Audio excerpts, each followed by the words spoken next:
గ్యారంటీల పేరుతో కర్ణాటక, హిమాచల్ ప్రదేశ్లో అధికారంలోకి వచ్చిన కాంగ్రెస్ ఇప్పుడు హామీలను అమలు చేయలేక చేతులెత్తేసింది. శక్తి పథకంతో కర్ణాటక ఆర్టీసీని దివాలా తీయించింది. ఇప్పుడు 15% బస్ ఛార్జీలను పెంచి ప్రజలపై భారం వేసేందుకు సిద్ధమైంది. మరోవైపు 10 గ్యారంటీల పేరుతో అధికారంలోకి వచ్చిన కాంగ్రెస్ పార్టీ హిమాచల్ ప్రదేశ్ను దివాలా తీయించిందనే విమర్శలు వ్యక్తమవుతున్నాయి. ఉద్యోగుల వేతనాలు సైతం సమయానికి ఇవ్వలేని స్థితికి అక్కడి ప్రభుత్వం చేరుకుంది. అధికారం కోసం నోటికొచ్చిన హామీలను ప్రకటించిన కాంగ్రెస్ అధికారంలోకి రాగానే హామీని అమలు చేయకపోగా ఉన్న సబ్సిడీలను ఎత్తివేస్తుంది. కాంగ్రెస్ ప్రభుత్వం కర్ణాటక ప్రజలపై మోపింది. ఆర్టీసీ బస్సు ఛార్జీలను 15% పెంచుతూ సిద్ధరామయ్య సర్కార్ నిర్ణయం తీసుకుంది.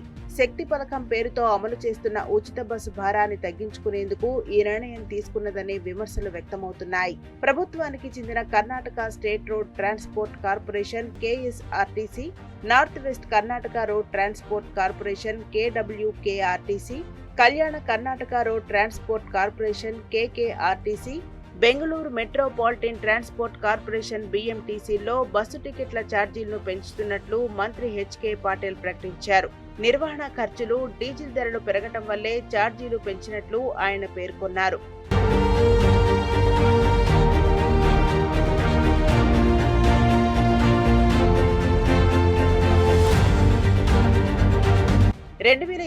లో జరిగిన కర్ణాటక అసెంబ్లీ ఎన్నికల్లో గెలుపే లక్ష్యంగా మహిళలను ఆకర్షించడానికి కాంగ్రెస్ పార్టీ శక్తి పేరుతో గ్యారంటీని ప్రకటించింది. మహిళలకు ఉచిత బస్సు ప్రయాణాన్ని కల్పిస్తామని హామీ ఇచ్చింది. 2023 జూన్ నుంచి ఈ పథకాన్ని అమలు చేస్తున్నది. అయితే ఈ పథకం రాష్ట్ర ఖజానాకు భారంగా మారింది. నవంబర్ నాటికి 4 ఆర్టీసీలకు ప్రభుత్వం 1,694 కోట్ల రూపాయలు బకాయి పడింది. ఆర్టీసీలు జీతాలు కూడా ఇవ్వలేని స్థితికి చేరుకున్నాయి. దీంతో ఉచిత బస్సు భారాన్ని తగ్గించుకునేందుకు ప్రభుత్వ బకాయిలతో దివాలా తీస్తున్న ఆర్టీసీని గాడిన పెట్టేందుకు ప్రభుత్వం టికెట్ ధరలు పెంచుతున్నదని ప్రతిపక్షాలు విమర్శిస్తున్నాయి. పథకాన్ని ఎత్తేసేందుకే ప్రయత్నాలు. ఉచిత బస్సు పథకం ప్రభుత్వానికి గుదిబండలా మారడంతో ఎత్తేసేందుకు ప్రయత్నాలు జరిగాయి. ఈ క్రమంలోనే మహిళలు టికెట్లు కొంటామని చెబుతున్నారని, పథకంపై సమీక్షిస్తామని డిప్యూటీ సీఎం DK శివకుమార్ తెలిపారు. ఈ పథకాన్ని నిలిపేస్తారా అనే విమర్శలు రావడంతో ప్రభుత్వ ప్రయత్నాలు ప్రకటించాయి. దీంతో ఇప్పుడు టికెట్ల రేట్ల పెంపుతో భారాన్ని కొంత తగ్గించుకుంటున్నది.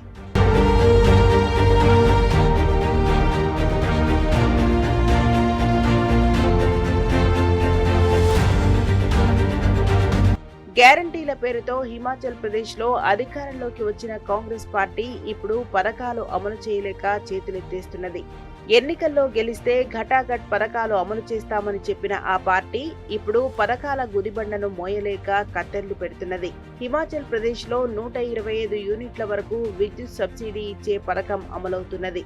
తాము అధికారంలోకి వస్తే 300 యూనిట్ల వరకు ఉచితంగా ఇస్తామని కాంగ్రెస్ పార్టీ హామీ ఇచ్చింది.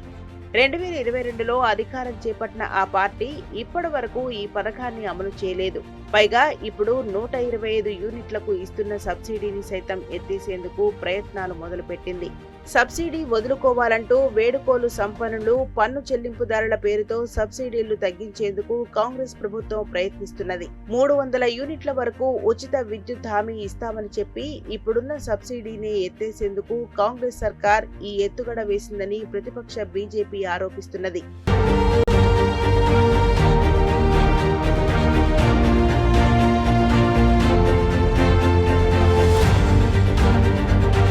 పది గ్యారంటీల పేరుతో అధికారంలోకి వచ్చిన కాంగ్రెస్ పార్టీ హిమాచల్ ప్రదేశ్ను దివాలా తీయించిందనే విమర్శలు వ్యక్తమవుతున్నాయి. ఉద్యోగుల వేతనాలు సైతం సమయానికి ఇవ్వలేని స్థితికి ప్రభుత్వం చేరుకుంది.